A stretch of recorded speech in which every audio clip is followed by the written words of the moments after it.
बाप दादा से प्यार करते हो? कौन नहीं करता अपने बाप दादा से? नेचुरल बात है, प्राकृतिक बात है, फितरी बात है। आपको भी अपने बाप दादा से एक लगाव है, हमको भी अपने बाप दादा से। अभी किसी ने ये बयान दिया था कि शेरशाहबादी लोग बांग्लादेशी हैं, पूरा सीमांचल भड़क गया, बड़ा जुलूस निकला, बड़ा विरोध हुआ। क्यों? ये पूरी शेरशाहबादी की अस्मिता पर हमला था, उनके वजूद पर हमला था। इंसान अपने बाप दादा से मोहब्बत करता है। अगर कोई हमें यह कहता है कि हमारे बाप दादा बांग्लादेशी हैं, तो गोया हमें नहीं, हमारे बाप दादा को गाली दे रहे हैं। कुरान कहता है कुल इनकाना आबाउकुम, ऐ ईमान वालों, तुम अगर अल्लाह से मोहब्बत करते हो, तुम अगर रसूल से मोहब्बत करते हो, तो पहली कसौटी क्या है? कुल इनकाना आबाउकुम, तुम अपने दिल को टटोल के बताओ, तुम्हें अल्लाह से ज्यादा मोहब्बत है, तुम्हें रसूल से ज्यादा मोहब्बत है, या अपने बाप दादा से ज्यादा मोहब्बत है?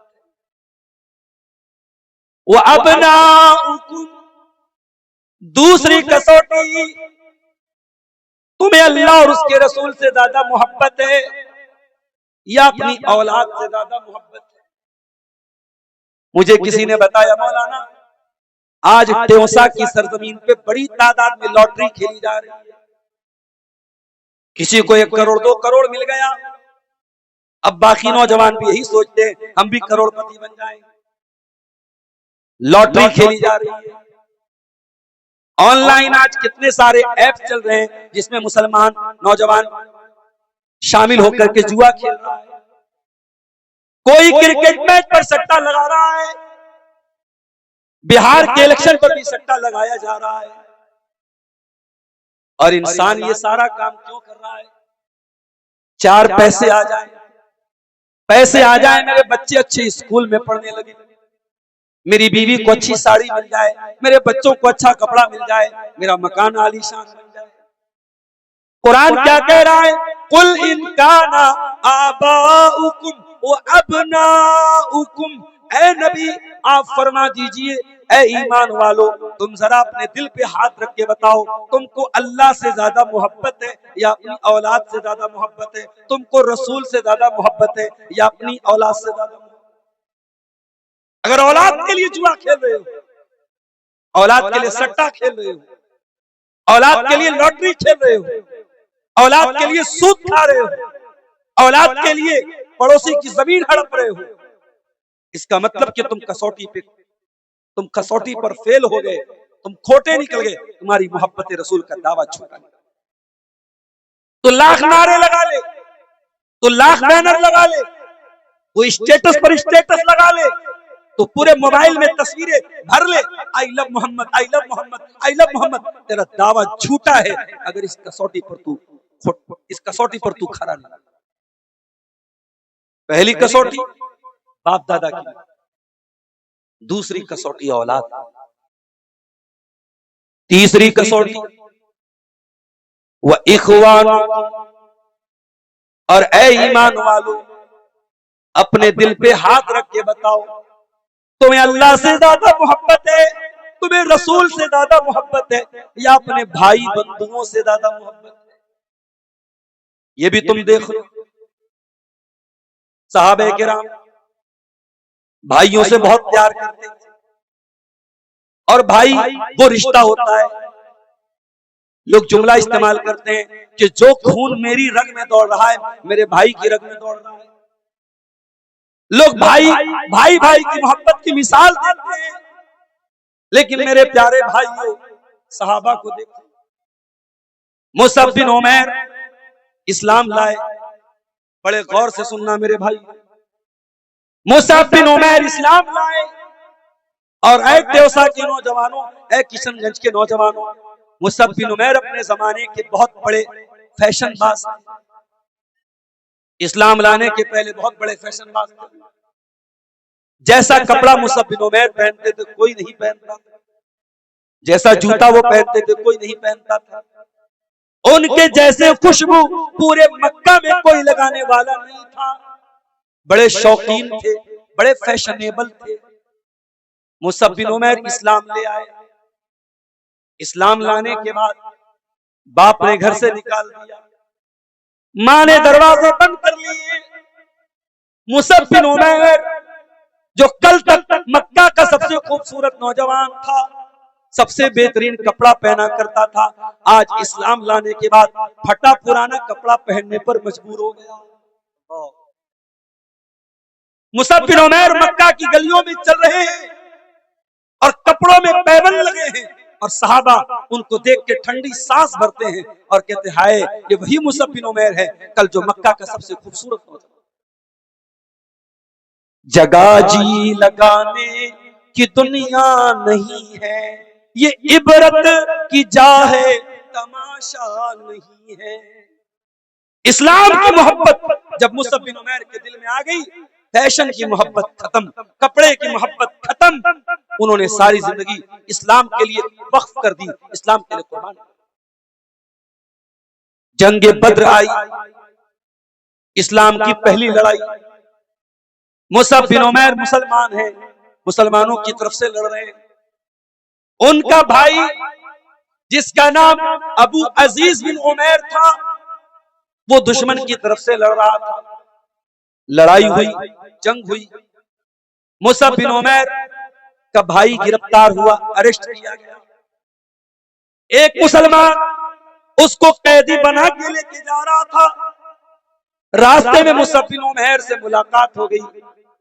मुसअब बिन उमैर ने कहा, इसको बहुत अच्छे तरीके से बांध के रखना, इसकी माँ बहुत पैसे वाली है, इससे बहुत सारा माल मिलेगा, बहुत सारा पैसा मिलेगा, इसको बहुत अच्छी तरीके से बांध के रखना। मुसअब बिन उमैर का भाई हैरान, अबू अजीज बिन उमैर हैरान हो गया। उसने कहा, है मुसअब, जिस माँ ने मुझे जन्म दिया उसी माँ ने तुझे जन्म दिया, जिस बाप की मैं औलाद उसी बाप की तू औलाद, तू कैसी बात कर रहा है? तू मुझे और कस के और जोर से बांधने की बात कर रहा है।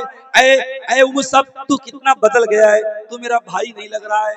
मुसअब ने कहा, इन्नहु अखी दून, ऐ अबू अजीज खामोश हो जा, अब मैं तेरा भाई नहीं हूँ, मेरा भाई ये मुसलमान है जिसके साथ इस्लाम का मेरा रिश्ता है, अब तू मेरा भाई नहीं है, तुझसे सारा रिश्ता खत्म हो गया।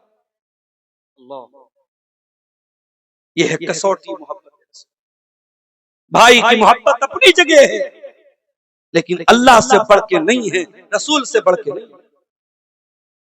कुल इन काना आबाउकुम व अबनाउकुम व इखवानुकुम, ऐ नबी आप कह दीजिए, अगर तुम अपने बाप दादा से प्यार करते हो, अगर तुम अपनी औलाद से प्यार करते हो, अगर तुम अपने भाई बंधुओं से प्यार करते हो।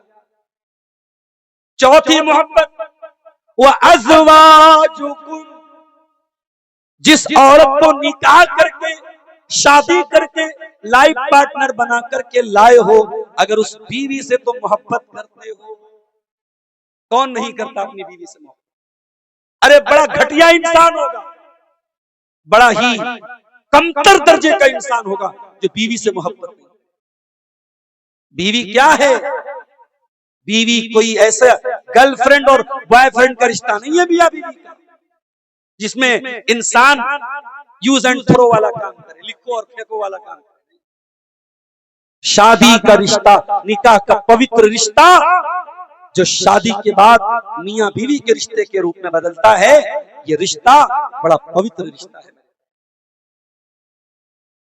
इस रिश्ते में सिर्फ इंसान की जिनसी ख्वाहिशात पूरी नहीं होती, सिर्फ इंसान की वासना पूरी नहीं होती है, इंसान की शहवत पूरी नहीं होती है। इस रिश्ते में सुकून है, इस रिश्ते में शांति है, इस रिश्ते में सेटिस्फैक्शन। इसीलिए अल्लाह कुरान में कहता है, हुन्ना लिबासुल लकुम व अंतुम लिबासुल लहुन्ना, ऐ मर्दो तुम्हारी बीवी तुम्हारे लिए लिबास है, और ऐ औरतों तुम्हारे शौहर तुम्हारे लिए लिबास है। लिबास का मतलब समझते हो? कोई सदरी पहनता है, कोई शेरवानी पहनता है, कोई कुर्ता पायजामा पहनता है, कोई टी शर्ट और पैंट पहनता है, कोई सफारी सूट पहनता है। हर आदमी वो सूट पहनता है जो उसके ऊपर जचे, जो उसके ऊपर अच्छा लगे।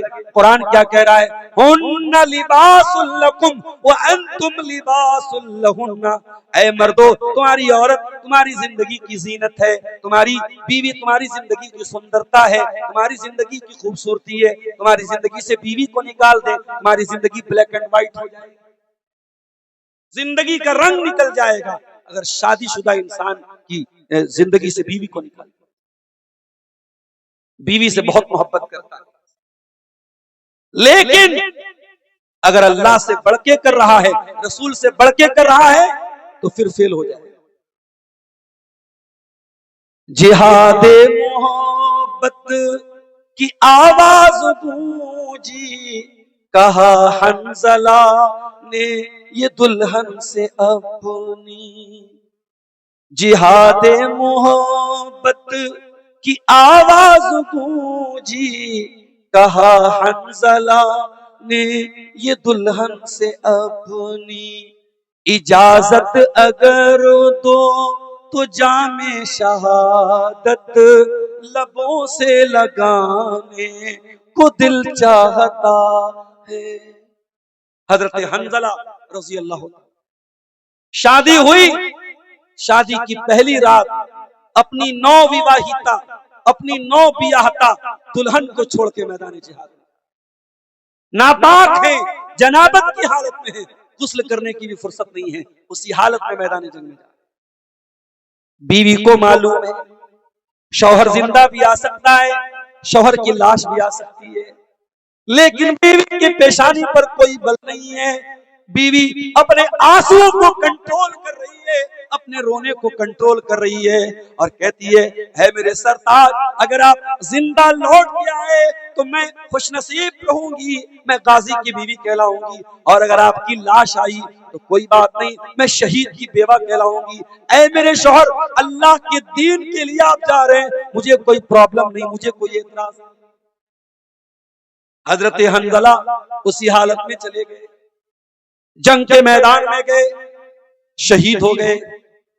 जंग के बाद जब शहीदों की लाशों को इकट्ठा किया जाने लगा, अल्लाह के नबी ने अपने सहाबा से कहा, मैं हंजला को देख रहा हूं, इन्नी अरा हंजलता, मैं हंजला को देख रहा हूं, तगसिलुहुल मलाइका। हंजला मैदान जंग में आए थे नापाकी की हालत में, उनको गुस्ल करना था, वो गुस्ल भी नहीं कर पाए थे।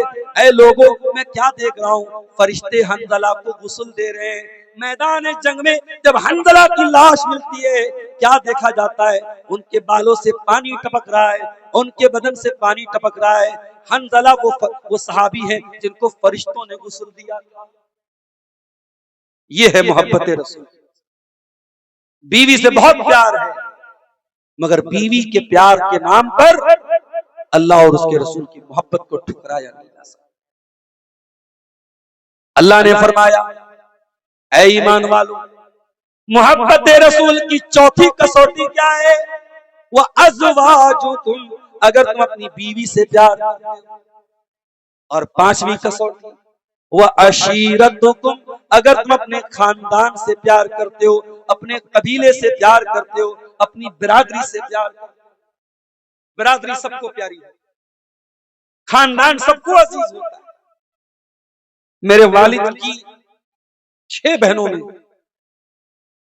2 बहनें बची हैं, 2 मेरी फूफियां बची थी। एक फूफी का कल रात में इंतकाल हुआ। मैं दीगल बैंक के इलाके में था, डॉक्टर महफूज साहब जो आपके इसी इलाके के हैं, मुझे वहां आज के जलसे के लिए रिसीव करने गए। मैंने डॉक्टर महफूज साहब से कहा कि डॉक्टर साहब, मेरी फूफी का इंतकाल हुआ, बाप की बहन का इंतकाल हुआ है, कल जोहर के बाद मिट्टी है, मैं नहीं जाऊंगा, मेरी गैर मौजूदगी जनाजे में नोट की जाएगी और लोग बोलेंगे अब्दुल गफ्फार साहब तकरीर करने गए हैं, अपनी फूफी के जनाजे में नहीं। डॉक्टर महफूज साहब को समझाया मैंने, उन्होंने कहा मौलाना मेरी भी बहुत बड़ी मजबूरी, अगर आप जलसे में नहीं आएंगे जलसा मुतासिर हो जाएगा, हमें बहुत जवाब देना पड़ जाएगा, मसला खड़ा। खानदान और रिश्तेदारी की मोहब्बत इंसान के दिल में फितरी होती है, लेकिन अल्लाह और उसके रसूल की मोहब्बत खानदान से भी बढ़ के होनी चाहिए। आप गौर कीजिए, मक्का के मुहाजिरीन जब मदीना पहुंचे, मदीना के अंसारियों को अल्लाह के नबी ने मक्का के मुहाजिरों का भाई करार दिया। आपने एक एक सहाबी का नाम लेके खड़े होकर के कहा, ये फला का भाई है, ये फला का भाई है, ये फला का भाई है।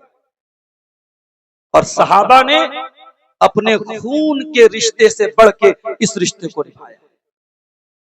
एक सहाबी जिनका नाम अब्दुर्रहमान बिन औफ था, उनका भाईचारा कराया अल्लाह के नबी ने हजरत साद बिन रबी के साथ।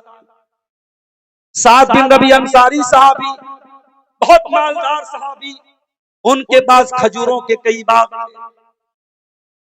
उन्होंने कहा, अब्दुर्रहमान, अल्लाह के प्यारे रसूल ने आपको मेरा भाई करार दिया है, आइए मैं अपने खजूरों के बागों का बंटवारा कर लेता हूँ, आधा आप ले लीजिए, आधा मैं ले लेता हूँ। अपने घर का बंटवारा कर लेता हूँ, आधा आप ले लीजिए, आधा मैं ले लेता हूँ। अय अब्दुर्रहमान, मेरी 4 बीवियां हैं, किसी एक बीवी को आप पसंद कर लीजिए, मैं तलाक दे देता हूँ, इद्दत गुजर जाने के बाद आप निकाह कर लीजिए, आपका घर भी बच जाएगा, मैं उसके लिए भी तैयार हूं। तमाम चीजों को कुर्बान करने के लिए तैयार हो गए। लेकिन हजरत अब्दुर्रहमान भी बड़े खुददार साहब, उन्होंने कहा नहीं, बारकल्लाहु लका, बारकल्लाहु लका फी अहलिका व मालिका, ऐ मेरे भाई, अल्लाह तेरे माल में बरकत दे, तेरे परिवार में बरकत दे। मुझे नहीं चाहिए तेरा खजूरों का बाग, मुझे नहीं चाहिए तेरा घर, मैं बिजनेसमैन आदमी हूं, मुझे मार्केट का पता बता। हजरते अब्दुर्रहमान बिन औफ ने घी का और पनीर का कारोबार शुरू किया और कुछ ही दिनों में बहुत बड़ा कारोबार उनका हो गया। बहुत उन्होंने, अल्लाह ने उनको बहुत बरकत दी। तो सहाबे किराम ने खानदान से बढ़ के, बिरादरी से बढ़ के अगर किसी से मोहब्बत की है, अल्लाह से मोहब्बत की है, रसूल से मोहब्बत की है। और आगे बढ़िए, कुरान कहता है, वह अमवालुन इख्तरफ्तुमुहा, और मोहब्बत रसूल की छठी कसौटी वो माल जो तुम कमा कमा के लाते हो। ऐ ईमान वालों, अपने दिल पे हाथ रख के सोचो कि तुम्हें अपने माल से ज्यादा मोहब्बत है या अल्लाह और उसके रसूल से ज्यादा मोहब्बत है। ऐ मेरे मुसलमान भाइयों, जो जुए में लिप्त हैं, जो लॉटरी में लिप्त हैं, जो सूद में लिप्त हैं, उनसे कहना चाहूंगा, आपके दिल में कहीं ऐसा तो नहीं माल की मोहब्बत अल्लाह से बढ़ के होगी, रसूल से बढ़ के? माल की मोहब्बत ठीक है, होती है, नेचुरल है। कुरान कहता है, वह इन्नहु लिहुब्बिल खैर लशदीद, इंसान के दिल में माल की बहुत मोहब्बत है। लेकिन अगर माल की मोहब्बत अल्लाह से बढ़ के हो जाए, रसूल से बढ़ के हो जाए, तो फिर ये आपके लिए खतरे की घंटी है। फिर आई लव मोहम्मद का नारा झूठा हो जाएगा, ये मोहब्बत रसूल का दावा झूठा हो जाएगा। हजरत सुहैब रूमी को देखो, बहुत पैसे वाले हैं, मक्का से मदीना हिजरत करके जा रहे हैं, सारी जिंदगी की कमाई लेकर के जा रहे हैं। मक्का के काफिरों ने उनको रोक लिया, कहा कि ऐ सुहैब कहां जा रहे हो? कहा मदीना जा रहा हूं अपने नबी के पास। कहा ऐ सुहैब अतईतना सोलूकन ला माल लक, तुम हमारे पास आए थे, एक पैसा तुम्हारे पास नहीं था, सारा कारोबार तो तुमने मक्का में किया, सारा पैसा तो तुमने मक्का में कमाया है, अब तुम सारी जिंदगी की कमाई लेके मदीना जाना चाहते हो। ऐ सुहैब, हम तुमको ऐसा करने नहीं देंगे। कहा फिर क्या करोगे? कहा कि हम एक कंडीशन पे जाने, सारा माल हमारे हवाले करके खाली हाथ में जाना। एक तरफ सारी जिंदगी की कमाई है, दूसरी तरफ अल्लाह और उसके रसूल की मोहब्बत है। सुहैब रूमी ने एक पल के लिए भी दिमाग नहीं लगाया, एक पल के लिए भी विचार नहीं किया, एक पल के लिए भी कंफ्यूज नहीं हुए, सारी जिंदगी की कमाई उनके हवाले करके खाली हाथ मदीना चल पड़े। मदीना पहुंचे, फजर की नमाज का टाइम था। अल्लाह के प्यारे नबी मस्जिद में फजर की नमाज पढ़ा रहे। सुहैब रूमी ने वजू किया, जमात में जाकर के शामिल हो गए। नबी अकरम ने सलाम फेरा। सलाम फेरने के बाद नजर पड़ी सुहैब रूमी पर। अल्लाह के नबी खड़े हो गए, सुहैब रूमी को गले से लगाया और आपने पहला जुमला क्या कहा? ऐ सुहैब, मुझे अल्लाह की तरफ से बता दिया गया कि तू कितनी बड़ी कुर्बानी दे करके मदीना आया है। ऐ सुहैब, तू चिंता न कर, तू फिक्र न कर, तू टेंशन न ले। रबीह तल भैया, रबीह तल भैया। ऐ सुहैब, तूने फायदे का सौदा किया, तूने कोई घाटे का सौदा नहीं किया। तूने फायदा कमाया है, तुझे प्रॉफिट हुआ है, तुझे लॉस नहीं हुआ है। ऐ सुहैब, तूने फायदे का सौदा। माल की मोहब्बत थी, लेकिन अल्लाह से बढ़ के नहीं थी, रसूल से बढ़ के। आज क्यों मुसलमान सूद और ब्याज खा? अभी कटिहार के इलाके में मेरा प्रोग्राम था, एक साहब बताने लगे कि गांव में ऐसा सिस्टम है कि लोग किसी के पास 3-3 हजार रुपया महीना जमा करते हैं और साल में 36,000 की रकम बनती है, फिर उसके ऊपर ब्याज वसूलते। 36,000 जमा करके 40,000। लेने वाला भी मुसलमान, देने वाला भी मुसलमान, बड़ा पक्का मुसलमान है।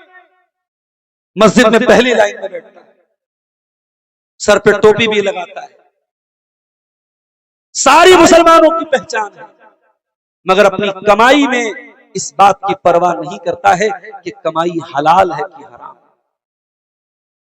कभी आपने गौर किया मेरे भाई, जो लोग हराम कमाई खा रहे हैं और अपने बच्चों को खिला रहे हैं, अपने बच्चों को जहन्नम की आग का ईंधन बना रहे हैं। कुरान कहता है, या अय्युहल्लज़ीना आमनू कू अनफुसकुम व अहलीकुम